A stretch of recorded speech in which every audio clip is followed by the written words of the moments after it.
Hi, this is Matt and Julia, and right now we're going to discuss tips on how to improve your lead and follow skills and common mistakes that you would usually do on the dance floor.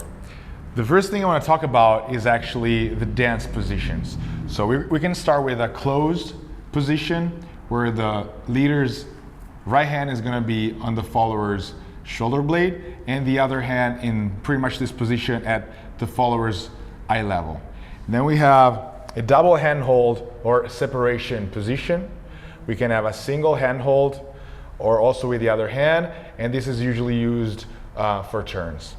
Now, talking about, for example, leading, one of the first things that I would recommend you do is to have all your wrists and joints in general to be loose, and in that way, as soon as you want to communicate something, could be a shimmy shake, could be a turn, the communication is much faster. With a little turn, as you can see, keeping everything loose, how smooth the transition is.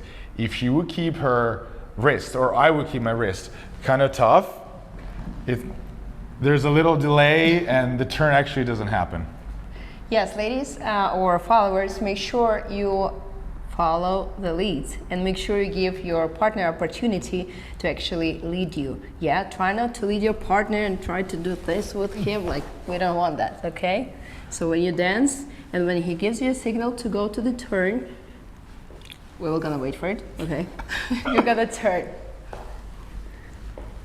This definitely leads up to talking about the distance between each other. Of course, in some situation, you want to stay closer because you want to feel the partner more or the music, but definitely if you want to have a wider range of motion and make sure that your partner can have more space to turn, I would recommend you guys stay a little more far apart from each other, especially in a fast dance as salsa is.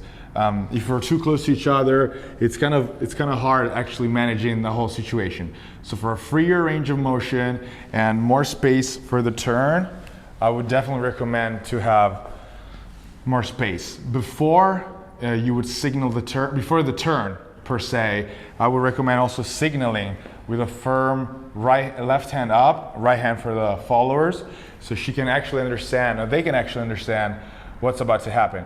It doesn't have to be up. There's some turns that can happen lower, and in that situation what you do is to signal with, again, creating distance between each other and having your hand far away so that she can understand that something is happening that is not just a normal basic step. To be a good follower, make sure that you're not leading your partner.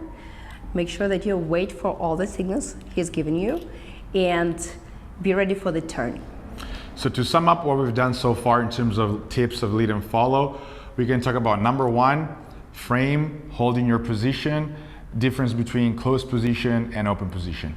Then we talked about holding a little bit of distance to allow easier turns and freer range of movement. Then we talk about looser limbs, looser joints all throughout your body to allow better communication. And lastly, to make sure, especially in a fast dance as salsa is, to properly signal any kind of turns you're about to make.